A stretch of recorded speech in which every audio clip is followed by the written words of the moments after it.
everyone.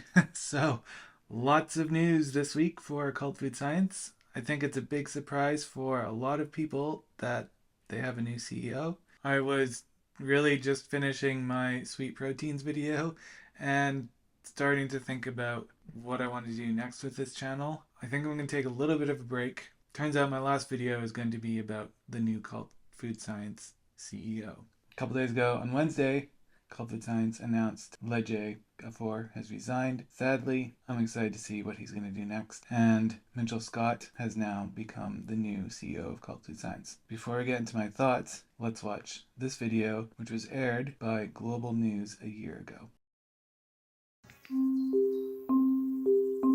Canada imports most of its leafy greens from California, but recent supply chain disruptions have exposed how precarious it is to rely on produce from abroad.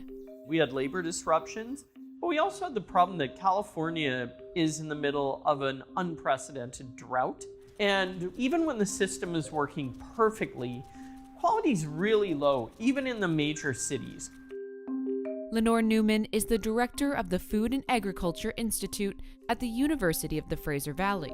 Note, she is also an advisor to Cult Food Science.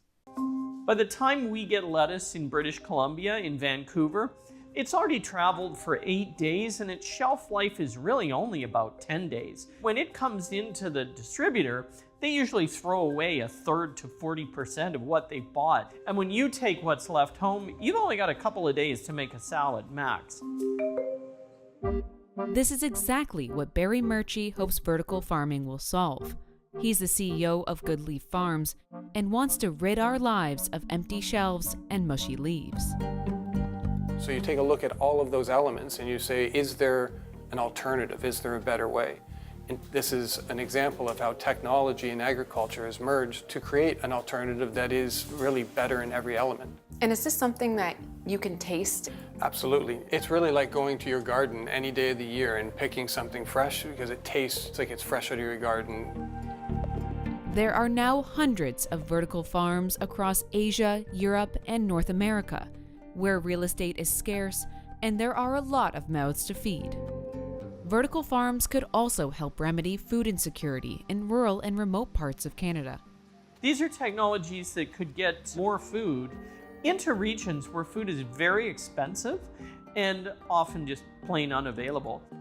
The technology is relatively new. Leafy greens and small fruits thrive in this type of system, but other produce still poses a challenge. And while traditional farms are vulnerable to climate change, vertical farms are at the mercy of energy prices. The lights require a lot of electricity. How sustainable these farms are depends in part on where that power comes from. Good Leaf estimates its carbon footprint is half that of a traditional farm. Our challenge now is we just need to build more of these. Fruits and vegetables make up only part of the average Canadian's diet. We also love to eat meat. And despite the popularity of plant-based alternatives, the world's appetite for animal protein is climbing. And it brings with it some big challenges. The meat industry is one of the largest contributors to greenhouse gas emissions. It is one of the world's largest land users. This is on top of the fact that there are serious ethical concerns with animal protein. We've really focused this last 50 years on making protein cheap, and we've done that at the expense of animal welfare. The magnitude of this dilemma has given rise to a new industry: cellular agriculture, where scientists grow animal products without the animals. At the forefront of this protein revolution is Wildtype. All right, here's our small piece of Wildtype salmon. This sushi-grade salmon fillet was grown entirely in a lab. Wildtype co-founder Aria Elfenbein got the idea while visiting a ranch. As he watched cattle graze where a lush rainforest once was, he got to thinking. Do we need animals to have meat? Could we just create what we consume just outside of the animal? That's kind of where it began.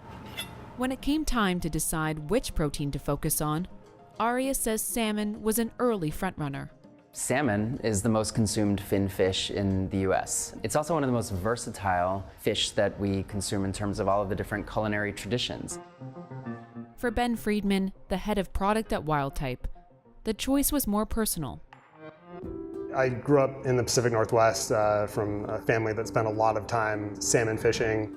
And just over the course of my own short lifetime, I've seen the population decline in a really incredible way. And so for me, I think of Wildtype as an opportunity to take pressure off the wild fisheries. There are other benefits too. Wildtype salmon is free of mercury, microplastics, and other contaminants commonly found in seafood. And it only takes 4 to 6 weeks to grow a fillet like this one. In comparison, farmed salmon takes about 3 years to go from egg to harvest. Lab-grown protein, or cultured meat, is an emerging technology. Toronto startup Cell Ag Tech gave us a closer look at how these cells are grown. Note, they are a portfolio company of Cult Food Science. Co-founder Valentin Fulga and his team are working on a replacement for Snapper. So what's in this little container you're holding? What we have here is the cells. So they are growing all the time, and you can see here, for example, this cell is dividing.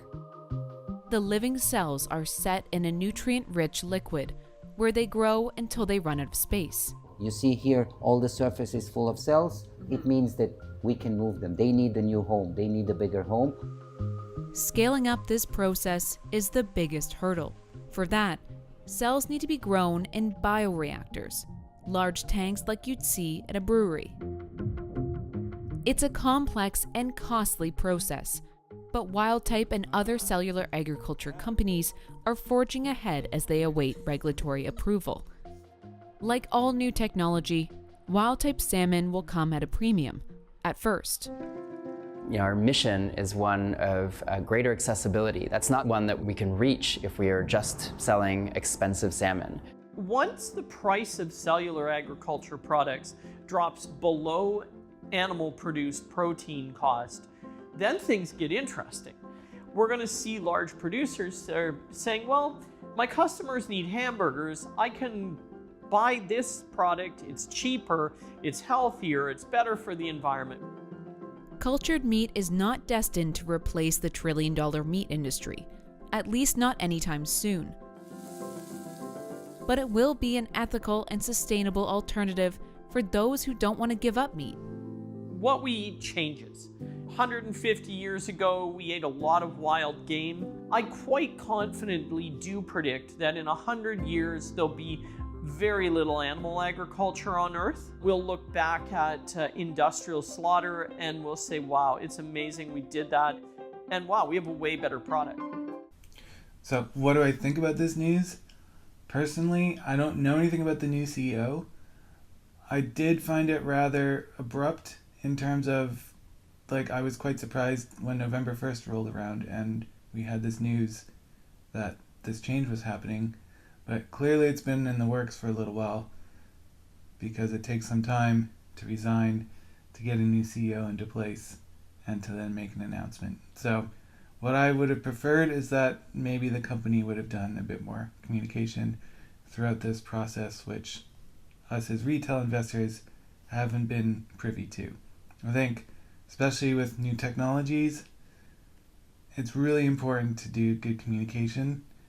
And especially with Cult Food Science, I think it's really important to do good communication for investors because this is all new stuff. One of the reasons why I started this channel is because I don't feel like there's enough good communication happening.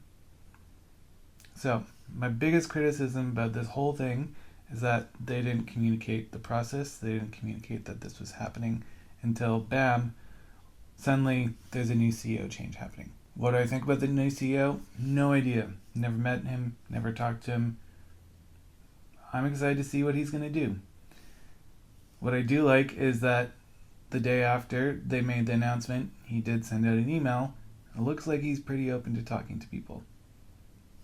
So I like that. It seems like he is open to communication. That's a good thing. In the long run, I'm excited about where this company is going. Yes, it seems like a big news item, but I really do think that the new CEO could bring a lot of great things to the company. Launching new cheese, launching pet food. The focus of the company is now stopped being VC investments, and it's now turning into becoming more of a product company. So in terms of his hiring specifically, yes, I get there's some chatter about some controversy in previous business decisions. That aside, I think I understand why he was hired into the position. So those are my thoughts. I'm not selling my shares. Again, this is a long-term thing. Also, there's a lot of risk involved. Maybe I'm wrong. Maybe you don't like the new CEO. Maybe you don't think the risk is there. Don't buy the stock. Don't. That's fine. Now is the time where Cult Food Science really needs to focus on sales, and they really need to focus on wrapping up the product. Doing those launches, getting all those pet food brands right. Seems like that all lines up pretty well with the skill sets of Mitchell Scott. In terms of the fundamentals of the business, have they changed? They still have great portfolio companies. We've been looking at them for the past year. So no. Of course, you got to make your own financial decisions. Got to do your own research. Got to decide what's right for you. I'm just here trying to explain what the opportunities are. So massive thank you to everyone.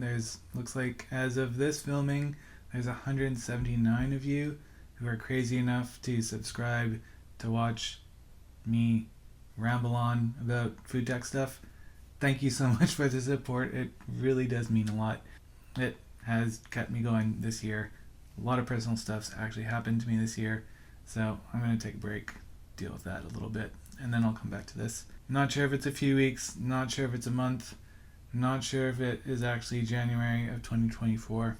I will be back. It's just a matter of, is it a couple weeks or is it a couple months? Also, huge thank you to, I think I now, as of this filming, have 3 Patreon supporters.